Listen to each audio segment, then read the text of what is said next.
long plant crossed with a short plant, what is the percentage of offspring will be tall? So this is a basic monohybrid cross, right? Dominant versus recessive. What's the percentage that it's gonna be tall? Should be 100%. Why? Every single one of them is a hybrid. They all carry the dominant trait. With the dominant trait, or a dominant allele, you see the dominant trait, right? We don't care what the second allele is. Cool? Everyone scored away with a monohybrid cross. This is as simple as it gets, dude. You got it.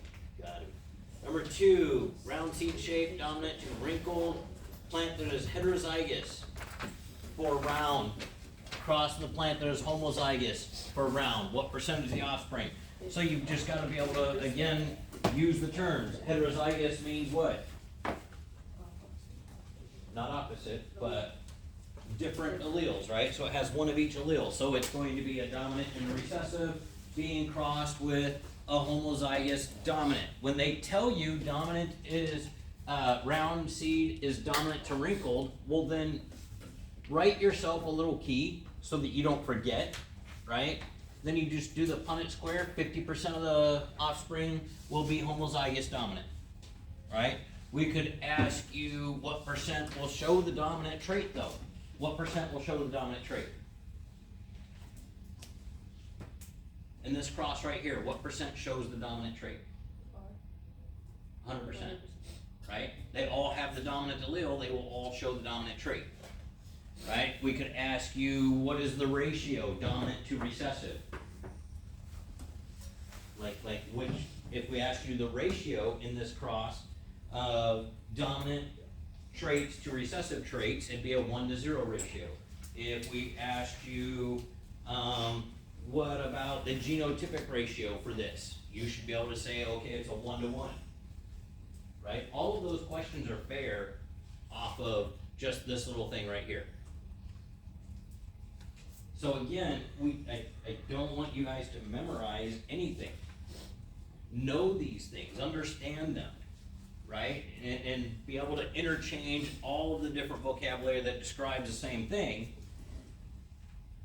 right? And that's going to be actually understanding it and speaking intelligently about it, right? You should be comfortable with that. Any of the terms and like that. In cats, short hair, dominant to long hair. True breeding, short hair. True breeding means what? Okay, what's the scientific term for true breeding? If we say short hair is dominant, and I have a true breeding short hair, what is it? Homozygous dominant. True breeding means it can't give any other allele, right? So true breeding is the same thing as homozygous. We're telling you it's got the dominant trait, makes it homozygous dominant. Cool? So just reading I don't even know what the question says yet. Right? Just starting to read it, I'm already putting those terms in my head, and this is how, right? I'm already lining everything up in my mind. So, a true breeding short-haired cat is crossed with a cat that is heterozygous for the trait. What percentage of the offspring will have long hair? Has to be 0. If I'm true breeding and I'm being crossed with a heterozygous, that means every square is going to have the dominant allele in it. Short is dominant to long, so 0% will have long hair.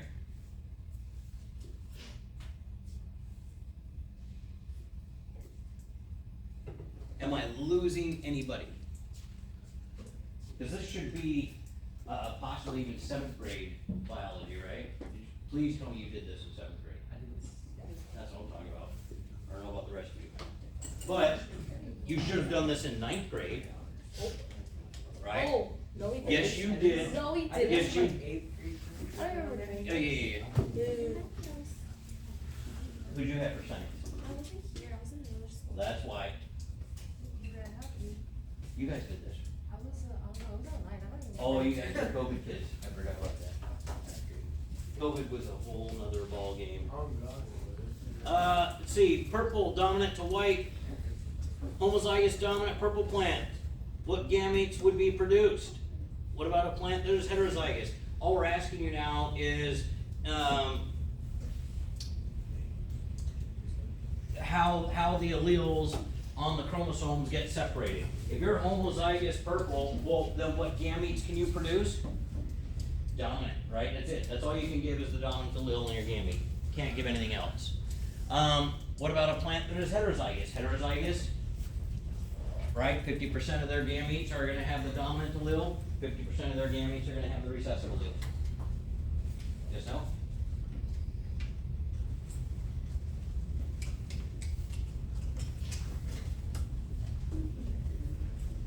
So easy, easy, easy, easy. There we go. Pea plants, purple flower color dominant to white flower color, round pods dominant to wrinkled pods. True breeding purple flower. True breeding purple flower means what? Homozygous. Dominant, absolutely. So we're saying I got a homozygous dominant for purple and round. So is it homozygous dominant for both traits or just one trait? For both traits, right?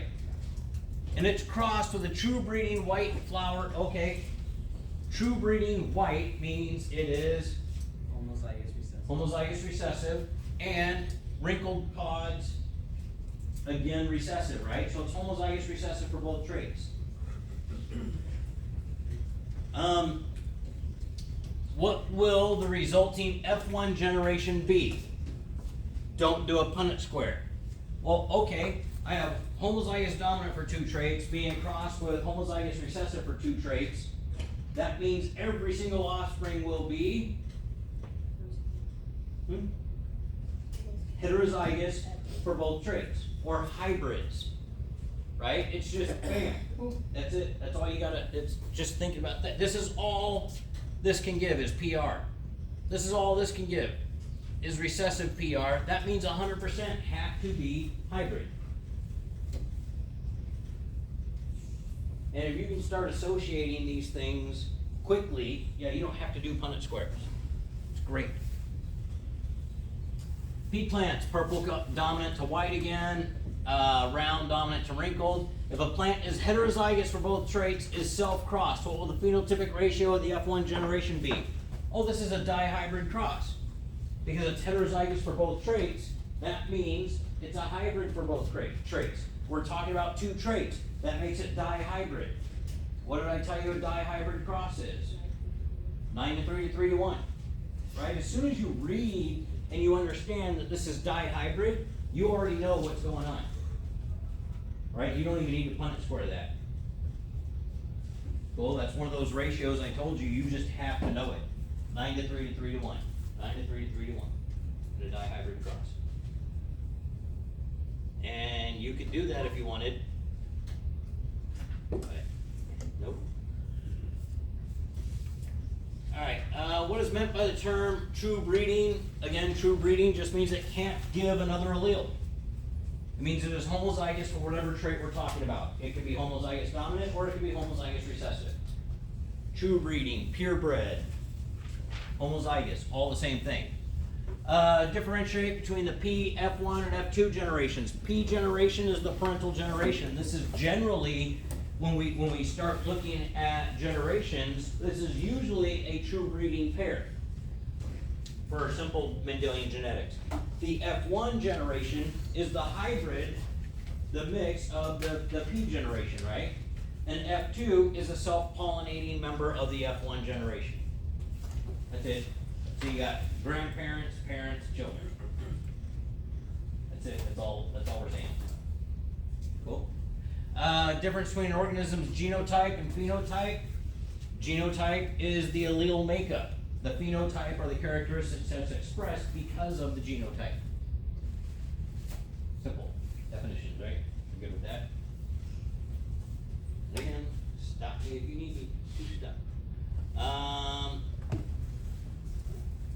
What is stated by the laws of segregation and independent assortment?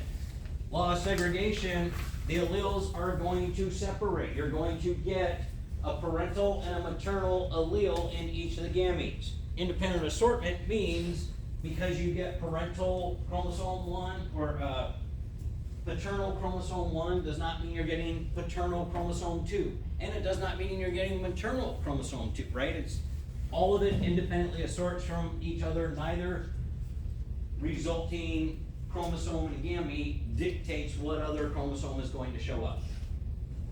Right? It's reaching into a bag of chromosomes, and whatever you grab, That's basically it. Help with the concept of independent assortment. Looking at all this stuff, remember chromosomes are replicated, so if this is what we have, right, is you guys just want to look at this and did this make sense? Nope. Why not? What's not making sense? So we start here. During interphase, chromosomes are replicated, produce identical sister chromatids. So here is, right, here is our 2N cell. It has this allele on one of its chromosomes, has this allele on the homologous chromosome, has this allele on a chromosome, this allele on its homologous chromosome. S phase in interphase is synthesis of new DNA. So what's going to happen? We're making copies. So now this chromosome has a sister chromatid that's identical to it, right? Same with this, same with this, same with this, right? We have here the 2N number here is 4, right? There are 4 chromosomes in there, right? Are we good with that? Cool. So here we still pair up. We're still at 4 because remember this is a chromosome. This is not 2 separate chromosomes. So we're still at 2N equals 4. We go through our first round of division, or we don't go yet. We're over here. So what we're looking at, these 2 sister chromatids make a chromosome. These 2 sister chromatids make a chromosome. Same here, same here. Are we all squared away with that first column, what we're showing in there? Are we all good with that? If you're not, please let me know. I'll try and break it down a different way. Right? Number 2, next, during meiosis, specifically metaphase 1, the homologs or homologous chromosomes randomly line up at the metaphase plate. First chromosome orientation is done for you. So, okay, you have this and this and this and this. Here's our meiotic plate. It's going to split here, so this cell grabs this chromosome and this chromosome. This cell has this chromosome and this chromosome. If you look, each cell has one of the chromosomes that started up here. Right? So that's meiosis 1. It's going to split again, and we're going to have, so one of these, and one of these 2, and one of these 2, each has to go to each of these cells. Same here. So we have this and this. Right? That's all we're showing. So at the end of this, we can have these gametes. We have this one, we have this one, and this one.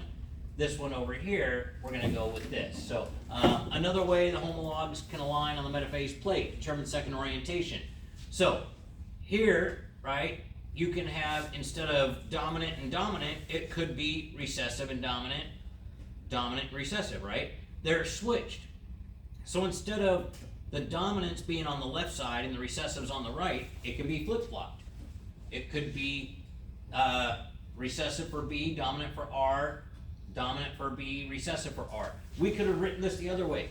This could have been the dominant B, recessive R, recessive B, dominant R. It does not matter. What we're saying is we're splitting them. Cool? And when they line up, cool. Now we have recessive dominant. These guys split again. And now our gametes are totally different than this. What gametes do we have? Recessive B, dominant R, recessive B, dominant R, dominant B, recessive R, dominant B, recessive R. This is how we get genetic diversity. Right? This is what we're doing when we write down our Punnett squares. We're saying, hey, if they lined up this way, these are the gametes that are possible. Right? And if those gametes are possible and they fertilize these eggs gametes that are possible, well then this is the probability of having offspring that look like this or like this or like this. Right? This is the thinking for law of segregation and independent assortment that leads to genetic diversity. Does that make sense now?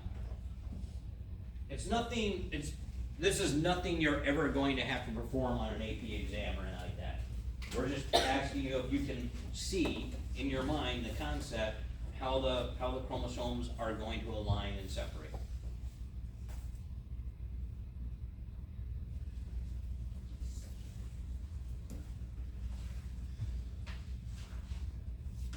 Taking us to some Punnett squares. Trait for widow's peak, dominant to having a straight hairline. Mickey and Minnie Mouse both have widow's peaks. If both Mickey and Minnie are heterozygous for the trait, what is the chance their children will also have a widow's peak? So, here they are, right? They're heterozygous, meaning one of each. Dominant, dominant, dominant, recessive. 75% chance of a dominant trait child. 25% chance of a recessive trait child, right? This is, okay, so they both are heterozygous. What do we call this cross? When they're both heterozygous for a single trait, what do we call that cross? A monohybrid cross, absolutely. And right away in your head, you shouldn't even have to do a Punnett square, but I'm asking you to show your work. In a monohybrid cross, you need to know there's a 3-to-1. What kind of ratio? 3-to-1.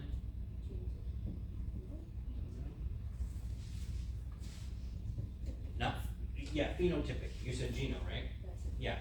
3-to-1 phenotypic ratio. 3 out of every 4 are going to have the dominant trait. It's a 1 to 2 to 1 genotypic ratio. Right? What?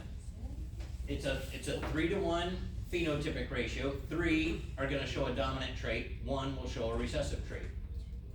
It is a 1 to 2 to 1 genotypic ratio, right? Because we have 1 homozygous dominant, 2 heterozygotes, 1 homozygous recessive. That's our 1 to 2 to 1.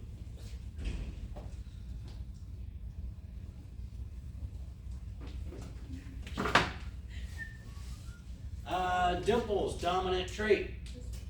A man who is homozygous dominant for dimples has a child with a woman who is heterozygous for the trait. Genotypic ratio for their children. All right, homozygous dominant, heterozygous. Cool. We're going to have a 1-to-1 ratio. So when you're in this here, why don't we put that that's a 2-to-2 ratio? Isn't it 2-to-2 homozygous dominant to heterozygous? Doesn't it look that way? Right? There's 2 of these and 2 of these. Right? When we do ratios, they are always simplified. If you end up with a 50-to-2 ratio, that's a 25-to-1. Always reduce it and simplify the ratio. A 2-to-16 ratio. All right, that's a 1-to-8 ratio, right? Always simplify them. Always, always, always. If it were just a 9-to-3 ratio, that's a 3-to-1. Does that all make sense? Simplify the ratios. This is why the genotypic ratio is 1-to-1, not 2-to-2. So if you put 2-to-2, just understand, sure, you're almost there. You get it, just simplify your ratio, cool? Okay. Freckles. Clusters of cells that overproduce melanin. Melanin is what gives you your skin pigmentation, right? Having freckles dominant to not having freckles. If 2 people who are heterozygous for freckles have a child, what would the genotypic phenotypic ratios be? Oh wait, they're heterozygous. Do I even have to do a Punnett square? No, what's the genotypic ratio? 1 to 2 to 1. What's the phenotypic ratio? 3-to-1. Poof. As soon as you become really familiar and understand what's happening, right? I know I asked you to show your work. But you should be comfortable, hopefully, by the end of this, to where you wouldn't have to show. You can just like just keep moving on, right? Marfan syndrome, autosomal dominant disease. What does autosomal dominant mean?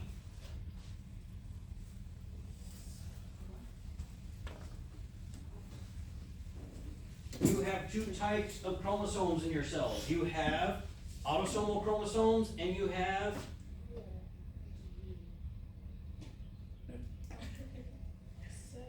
sex chromosomes. Autosomal chromosomes are chromosomes 1 through 22. Your 23rd chromosomes are your sex chromosomes. So autosomal, what does that tell you then? It's on chromosome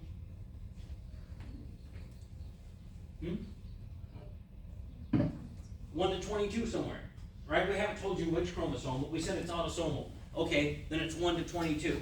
Dominant, what does that mean?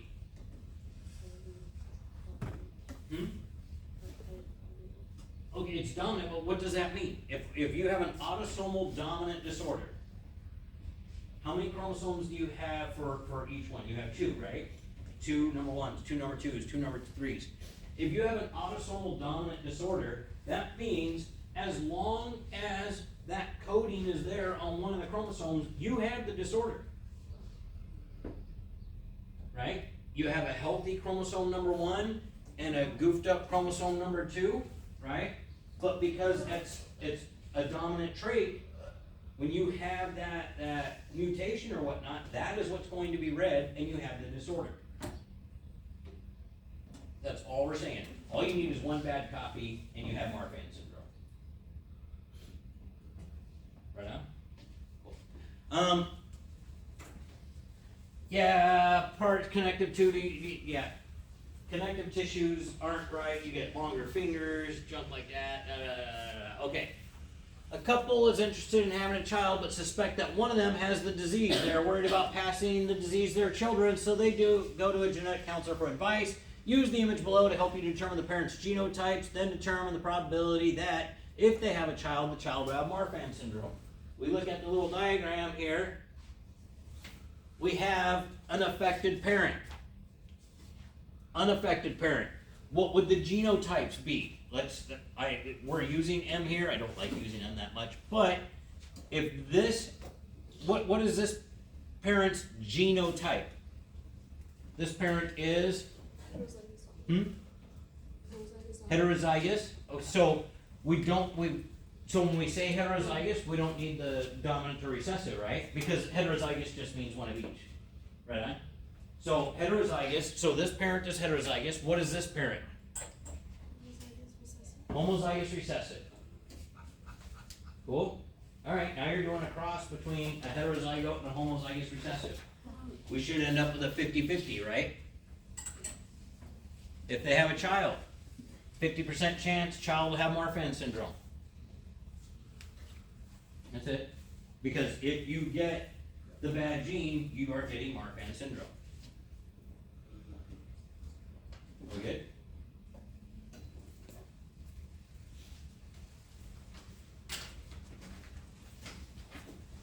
This is genetics fun. Sure. PV4 gene that cats encodes for calcium penable ion channels. Scottish Fold's breed of cats as mutated dominant gene. Mutations to this gene cause developmental issues in bones and cartilage. So we have our normal cat, we have our Scottish Fold cat. One copy of the gene causes the signature fold in the ears. One copy of the gene.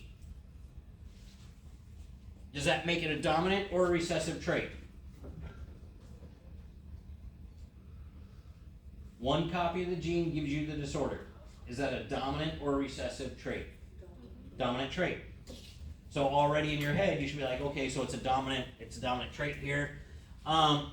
2 copies of the dominant gene cause a condition known as osteoachondroplasia, crippling effect. A bunch of issues with the tail, limbs, and paws of the cat. The government has been asked to create a set of rules for breeders of Scottish Fold cats, determine all possible gene combinations and their resulting phenotypes. Determine the acceptable genotypes that breeders can cross and no cats born with that disease. So basically we're telling you, so it's a type of fold in the ears. We're fine with that. We just don't want the crippling effects. So we don't want a cat to be homozygous dominant. Right? We don't want any kittens to be homozygous dominant.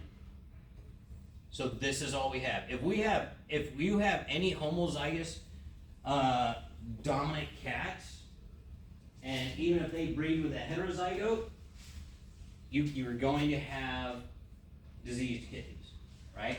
So you have to continuously have homozygous recessives, and the most you can have is heterozygotes. You have any homozygous dominants in there, and we're gonna start having problems, right? So this is the breeding where we get no diseased cats. The folding of the ears, okay, fine, that's cute.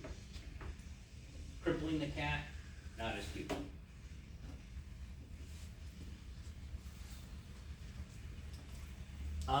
Goats.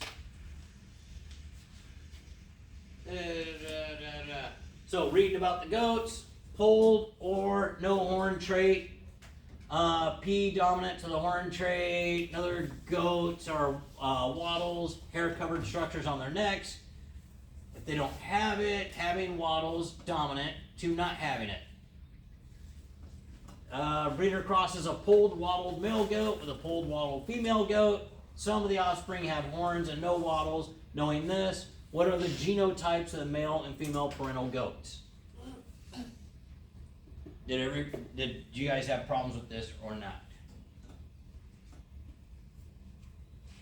If the father, the male goat, polled, wattled male goat. Polled is dominant to this, so it's got a dominant allele for the father, and wattled, even though it's not have a, wattles is dominant, so we have dominant, I don't know, dominant, I don't know, right, for the father. For the mother, polled, wattled, female goat. So right now we know both goats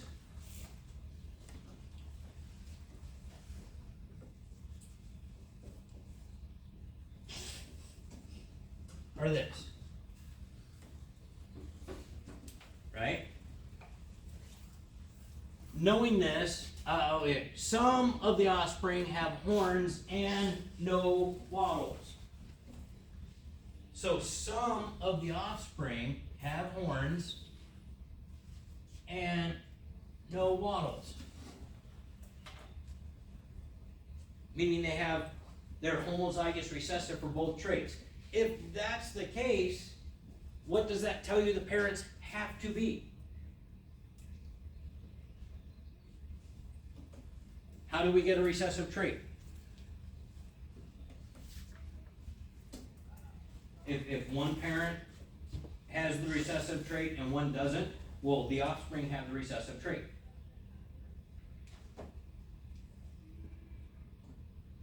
But what if the parent had a dominant trait? Okay. Both parents have the dominant trait. I guess I should have worded it different. So even though both parents have the dominant trait, if this parent is homozygous dominant and this one is heterozygous, right? Can the offspring have the recessive trait? No. Because this parent can only give two dominant copies, right? It can't give the recessive. In order to show the recessive trait, you have to receive two recessive alleles, right? So if one parent doesn't have it, you will never see the recessive trait in the offspring. So if I have offspring that are homozygous recessive, what does that tell me that the parents had to have been? They had to have carried the recessive trait. We're telling you they show the dominant trait, and we know they're carrying it. That means both parents have to be heterozygotes. It's the only way they can, right? And just out of curiosity, what would the cross be? It would be a 9 to 3 to 3 to 1 ratio, right?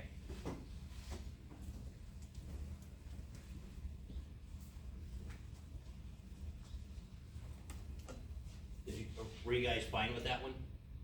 We're good? Pea plants.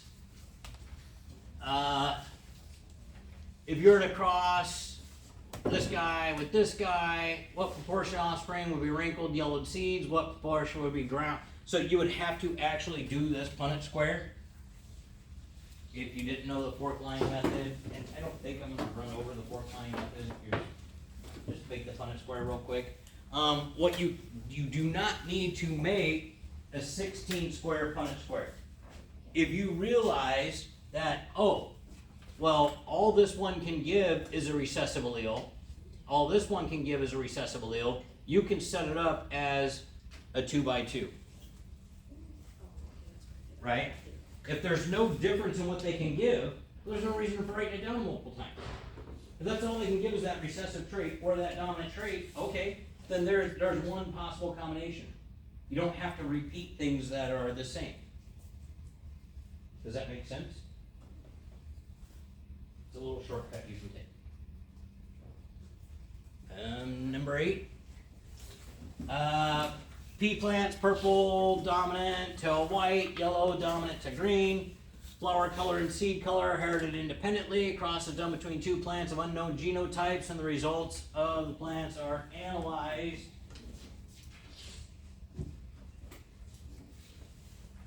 Purple yellow 0, purple green 0, white yellow 321, white green 101. You notice right away all the offspring are white. You then notice that the yellow green ratio is approximately 3:1. Knowing this, determine the parental genotypes. We have a 3:1 ratio.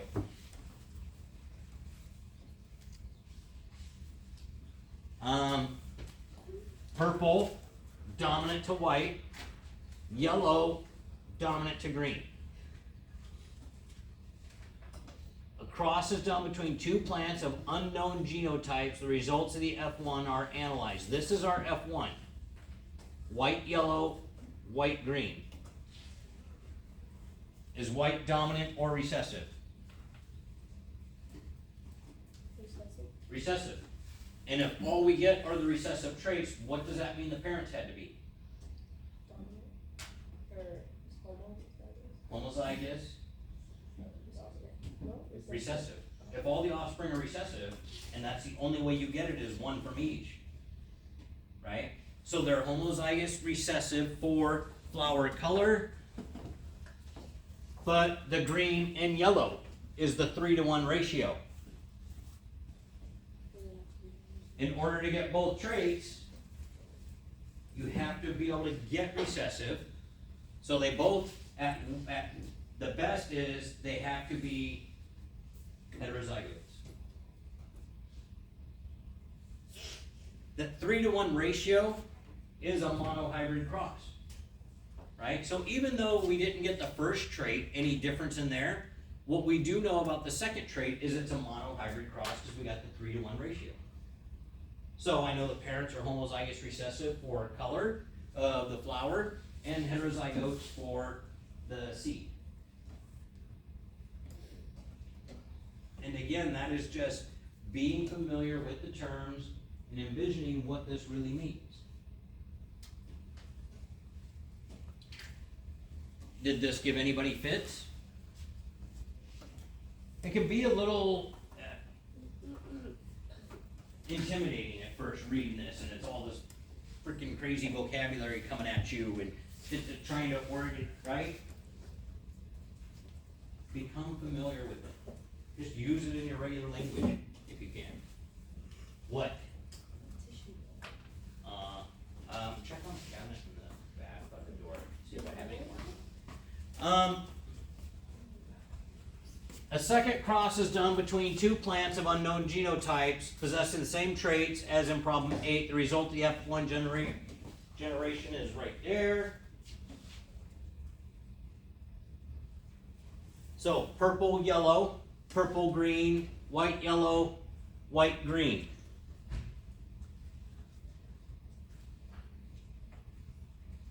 What would help is if right here you wrote down what it takes to get that genotype. Purple is dominant to white. So for this 155, we have purple and yellow.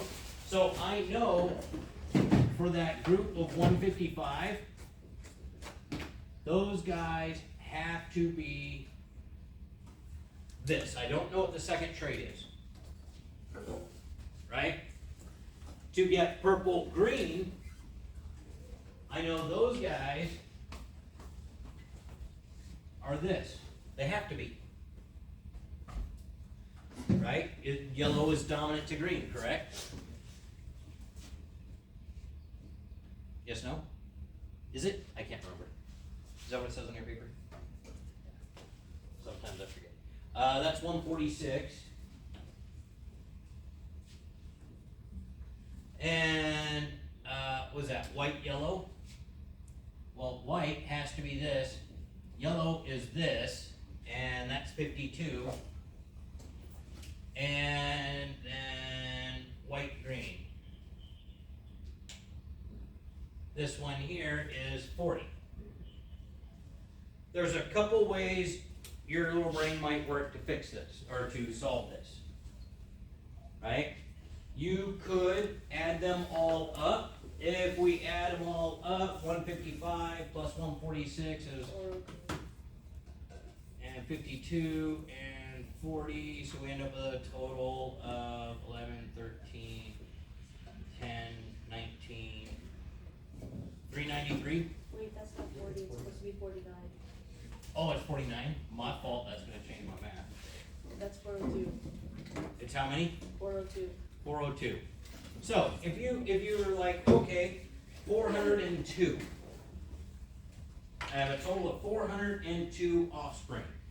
I can, if your brain works this way, you can think of double traits at the same time. If your brain doesn't work this way, what you can do is look at, all right, I've got 155 and I've got 146 for a total of 301.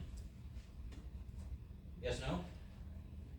I have 301 out of 402 that show the dominant trait. And I have 101. Well, that sounds pretty close to a 3-to-1 ratio, right? So if I have a dominant trait that is a 3-to-1 ratio, what does that tell me about the parents?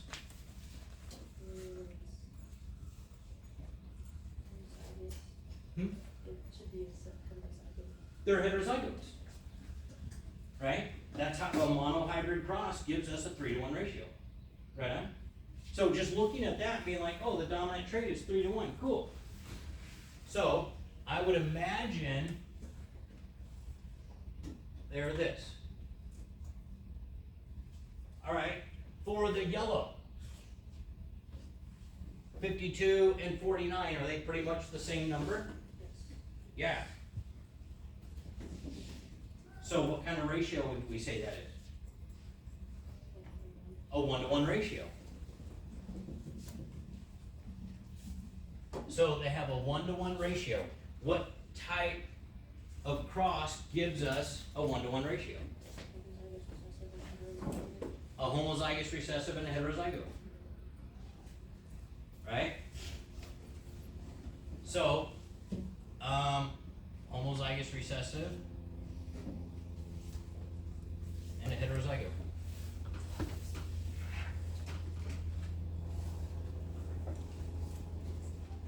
Is this what we got? Yeah. Right? Again, it looks daunting at first, but it's really, really not. The key to it is trying to become familiar, not being scared of it. Did everybody get that? Do we understand this one? Oh. Hmm? No. Break it down to single traits. Look for key ratios. The ratios tell you everything that's happening. Right? The ratios tell you what the parents are. Look for that. Tomorrow we'll go through, I think there's a couple more questions, right? I can't remember the total number.